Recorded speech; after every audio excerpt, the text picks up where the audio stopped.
എൻ്റെ കല്യാണിയമ്മയ്ക്ക് nail polish എന്ന് പറഞ്ഞാൽ ജീവനാട്ടോ.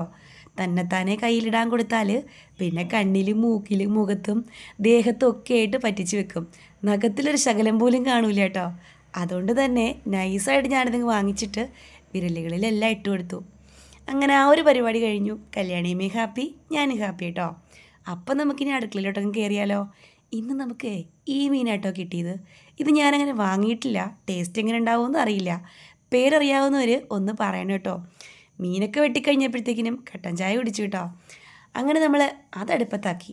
അപ്പോഴേ കുറേ ദിവസം കൊണ്ട് ഒരു തണ്ണിമത്തൻ ഇങ്ങനെ ഫ്രിഡ്ജിൽ വെയിറ്റ് ചെയ്യുന്നുണ്ട് കേട്ടോ. എന്നാൽ പിന്നെ ഇന്ന് നമുക്കതങ്ങ് മുറിച്ച് കഴിക്കാമെന്ന് വിചാരിച്ചു. തണുത്ത സാധനമായതുകൊണ്ട് എനിക്ക് കഴിക്കാൻ തോന്നുന്നില്ല കേട്ടോ.